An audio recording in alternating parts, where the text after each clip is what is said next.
Today I want to talk a bit about the various ways you can track your progress for body composition changes, trying to gain weight, lose weight, focus on dropping body fat, the steps you want to take to collect data to make sure you are making baby steps towards your ultimate big goal is always going to be the same. So I'm going to kind of talk you guys through the way that I coach as far as daily, weekly, monthly, and possibly even yearly tracking of your progress towards your goals. Starting with the daily side of things, you want to track your body weight with morning weigh-ins. This is especially important for anyone that has to make weight for their sport. Weightlifters, powerlifters, UFC fighters, the weigh-in is going to be a bit more important than those that are just focused on composition goals. But your daily weigh-in and fluctuations can tell you a lot about your progress. So I think it's beneficial for everyone to do weigh-ins. I did just get a new scale that you've probably seen some other YouTubers talk about. They just sent me this body analyzer scale that I'm excited about. Having an accurate scale is really important for making weight. I travel with my scale to meets. That helps me make as accurate of a weigh-in as possible. So I just started using this and I will be using it for my cut for the World Games in Taiwan. I talked about it a bit in my vlog for the Nationals that the scale that I brought was actually light compared to the check scale and the official weigh-in scale. So I ended up having to adjust my weigh-in strategy a little bit and cut a little bit more at the last minute. So I'm pumped to have this new scale that is weighing in perfectly. The scale is really easy to use. You just hop on and it spits out a weight. It also lets you program up to 8 users, which is cool if you have a bunch of people in your family that want to use the same scale. And all kinds of cool tricks this does. And I have a coupon code for you guys for 60% off, makes it $50, and I will put a link for that in the description. The rule in weightlifting just changed. It used to be if someone hit the same total as someone else, the body weight was the tiebreaker, but now that rule has been eliminated and the tiebreaker is now the snatch weight lifted. So there is no advantage to weighing in light for your weight class.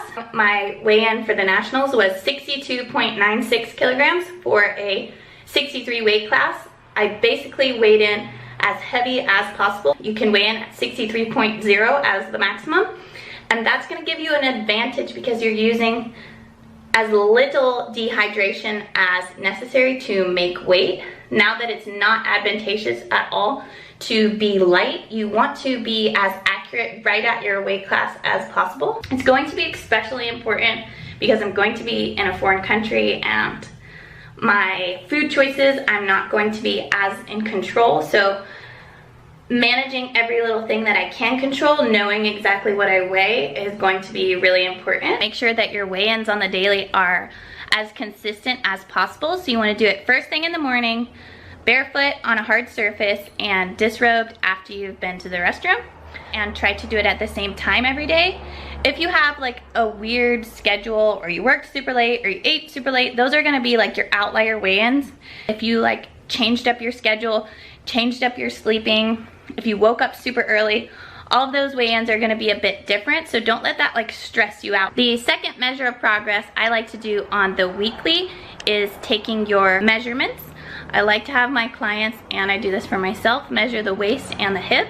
And if you really want to measure your progress, maybe if you're doing strength training, if you're doing a lot of squats, you can also measure your quad girth.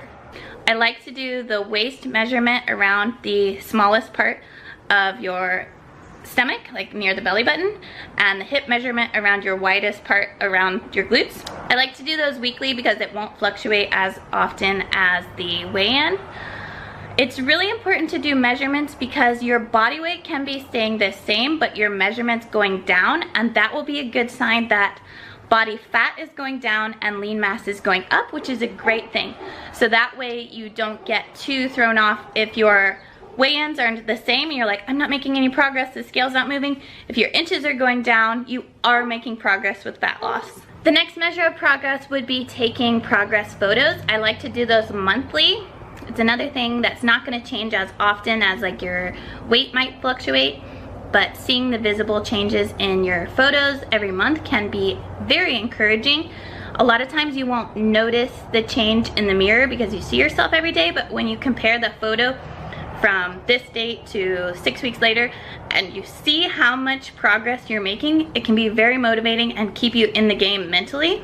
Photo progress is really important also to, over a long period of time, to look at how far you've come from the very beginning too, not just on the short term. Something I recommend for measuring progress maybe on a yearly or more long-term perspective would be getting a DEXA scan. I got one done at the end of last year to really look at detailed results of my body composition. You can even see like where you're storing certain types of fat in your body and how much muscle mass like on one side of your body to the other, which is important for me dealing with the imbalances in my arms. So I'm hoping to get that redone again sometime maybe towards the end of this year. Another thing to think about, especially if you're doing strength training or a sport, is how you're feeling, how your motivation is, your stamina, your strength. All of those things in the gym are also great cues as to how your body is progressing. If you were the same weight, same body composition, but then you changed up your macros and now you're feeling just fantastic in the gym, that is a great sign that you're on the right track and you need to keep going with what you're doing. As far as my own progress is going, after the nationals, I basically took 2 weeks off of tracking my macros. I had been dieting since early January, and I wanted to fill my class with as much muscle mass as possible, so I was very strict on myself for 5 months straight. Now I am back to it. This whole week I have tracked super solid. I had a really great week of training, my first week back to serious lifting.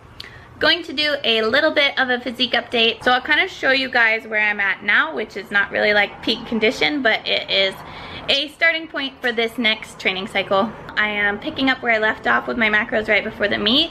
Gonna get my weight back down a little bit and then probably do a reverse diet before I need to cut weight for Taiwan. So yeah, that's kind of where I'm at now, where I'm starting back with dieting and just getting back into lifting shape.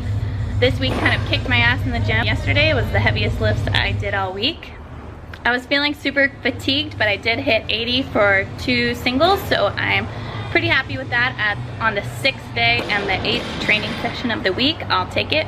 If you are looking for help with your diet or interested in getting started with flexible dieting, the link to my website for my flexible dieting program is in the description.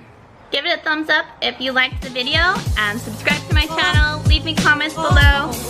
I will see you soon. Bye.